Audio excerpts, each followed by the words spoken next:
لیکن اللہ اپنے بندوں سے بہت پیار کرتا ہے، بہت محبت فرماتا ہے۔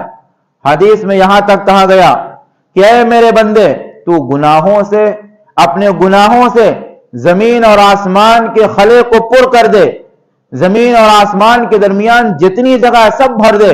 صرف ایک مرتبہ میرے سامنے ہاتھ اٹھا کے کہہ دے مجھے معاف کر دے، میں معاف کرنے کے لیے تیار ہوں، میں معاف کرنے کے لیے تیار ہوں۔ یہ مہینہ اپنے گناہوں کی مغفرت اور اپنے گناہوں کی معافی کرانے والا مہینہ۔ آدمی ابھی سے تیاری کرے کہ اب وہ کام ہم نہیں کریں گے جو غیر رمضان میں ہم کیا کرتے تھے، اب ہم جھوٹ نہیں بولیں گے، اب ہم کہیں چوری نہیں کریں گے، اب ہم کسی کو دھوکہ نہیں دیں گے، اس لیے کہ مبارک مہینہ آ رہا ہے، اس میں ہم اللہ کے ہر حکم کی پابندی کریں گے، اور انشاءاللہ رمضان کے بعد بھی ہم نماز نہیں چھوڑیں گے، رمضان کے بعد بھی ہم اللہ کے حکم کو نہیں توڑیں گے، رمضان کے بعد بھی ہم جھوٹ نہیں بولیں گے۔ یہ آدمی اس کی تیاری کرے، اس کی تیاری کرے اور اپنے آپ کو تیار کرے اللہ کے آگے جھکنے کے لیے اور کثرت عبادت کے لیے۔ حضرت عائشہ رضی اللہ عنہا فرماتی ہیں کہ رمضان مبارک کا چاند نظر آتے ہی اللہ کے پیغمبر صلی اللہ علیہ وسلم پوری طرح تیار ہو جاتے تھے، اپنا کپڑا کس لیتے تھے رمضان میں عبادت کے لیے۔ حالانکہ اللہ کے پیغمبر کے نہ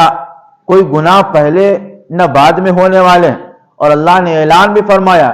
کہ آپ کے اگلے پچھلے اگر کوئی گناہ ہو تب بھی اللہ نے معاف کر دیا۔ یوں تو پیغمبر معصوم ہوتا ہے، نبی معصوم ہوتے ہیں، اس سے کوئی گناہ ہو ہی نہیں سکتا، لیکن اللہ اس کے باوجود بھی کہتا ہے کہ جو تمہارے اگلے پچھلے گناہ ہیں وہ سب میں نے معاف کر دیا۔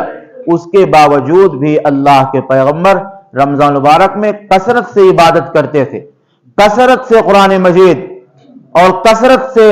نوافل پڑھتے تھے۔ صحابہ کرام کہتے بھی تھے کہ آپ کے تو اگلے پچھلے سب معاف ہیں، آپ کیوں اتنی عبادت کرتے ہیں، اتنی مشقت اٹھاتے ہیں کہ آپ کے مبارک پیروں پر ورم آ جاتا ہے، سوزن آ جاتا ہے۔ تو اللہ کے پیغمبر نے فرمایا کیا میں اپنے رب کا شکر گزار بندہ نہ بنوں، کیا میں اپنے رب کا شکر ادا نہ کروں؟ بہرکیف اس مہینے میں گناہوں سے توبہ اور ہر برائی کو چھوڑنے کا عزم ارادہ ہو، اور اس مہینے کو خوشی کے ساتھ گزارنے